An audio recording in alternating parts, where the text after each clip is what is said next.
Hi buddies, ഇന്ന് നമുക്ക് ഋതുവിന് കരിക്കും വെള്ളം കൊടുത്താലോ? ഇത് നമ്മളെ വീട്ടിൽ തന്നെ പിടിച്ച ചെന്തങ്ങിൻ്റെ കരിക്കാണ് കേട്ടോ. ഇത് ഗൗളി കരിക്കെന്നും പറയും. കരിക്ക് പൊട്ടിച്ച് ഗ്ലാസ്സിൽ ഒഴിച്ചതിന് ശേഷം നന്നായിട്ട് അരിക്കണം കേട്ടോ. ഇല്ലെങ്കിൽ ഈ ചകിരിയുടെ ചിരട്ടയുടെയൊക്കെ പൊടിയൊക്കെ വീണ് കിടക്കും. അതുകൊണ്ട് നല്ലൊരു അരിപ്പ് വെച്ചിട്ട് നന്നായിട്ട് അരിച്ച് അവൻ്റെ തന്നെ പാക്കുപ്പിക്കകത്ത് ഒഴിച്ചാണ് കേട്ടോ കൊടുക്കുന്നത്. അല്ലാതെ ഗ്ലാസ്സിൽ കുടിക്കാറുള്ള പ്രായമായിട്ടില്ല, അതുകൊണ്ടാണ് അങ്ങനെ ഒഴിച്ച് കൊടുക്കുന്നത്. ഇനി നമുക്ക് കരിക്കും വെള്ളത്തിൻ്റെ ഗുണങ്ങളിലേക്ക് കടന്നാലോ? കരിക്കും വെള്ളത്തിൽ ഒരുപാട് സോഡിയം പൊട്ടാസ്യം അടങ്ങിയിട്ടുണ്ട്. ഈ ഇലക്ട്രോലൈറ്റ്സ് കുഞ്ഞിൻ്റെ ഫ്ലൂയിഡ് പാർട്ട് മെയിൻറ്റെയിൻ ചെയ്യാനായിട്ട് ഹെൽപ്പ് ചെയ്യും. അതുപോലെ തന്നെ ഈ ഇലക്ട്രോലൈറ്റ്സ് മസിലിൻ്റെയും നെർവിൻ്റെയും ഒക്കെ നോർമലായിട്ടുള്ള പ്രവർത്തനത്തിന് ഏറ്റവും നന്നായിട്ട് ഹെൽപ്പ് ചെയ്യുന്ന ഘടകങ്ങളാണ്. കൂടാതെ നാച്ചുറലായ ഒരു ഡ്രിങ്ക് ആയതുകൊണ്ട് ഇതിൻ്റെ ഇമ്മ്യൂണിറ്റി കൂട്ടും. വേറെ സൈഡ് എഫക്റ്റ് ഒന്നും കുഞ്ഞുങ്ങൾക്ക് ഉണ്ടാവാൻ ചാൻസ് ഇല്ല. ഡീഹൈഡ്രേഷൻ ക്യൂർ ചെയ്യും. ചെറിയ അളവിൽ വൈറ്റമിൻ സി, മഗ്നീഷ്യം തുടങ്ങിയ ന്യൂട്രിയൻസ് ഉണ്ട്.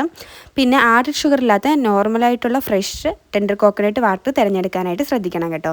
അത് ഉദ്ദേശം എന്തെന്ന് വെച്ചാൽ വീട്ടിൽ പിടിക്കുന്ന കരിക്കിൻ്റെ കാര്യമല്ല, നമുക്ക് കടകളിൽ നിന്നൊക്കെ ടെൻഡർ കോക്കനട്ട് വാട്ടർ എന്ന് പറഞ്ഞ് കുപ്പിയിലൊക്കെ വാങ്ങിക്കാനായിട്ട് കിട്ടും. അതിൻ്റെ കാര്യമാണ് പറയുന്നത്. പിന്നെ ശ്രദ്ധിക്കേണ്ട ഒരു കാര്യം, കുഞ്ഞുങ്ങൾക്ക് കരിക്കും വെള്ളം നിർബന്ധമായിട്ടുള്ള ഒരു ഡ്രിങ്കൊന്നും അല്ല.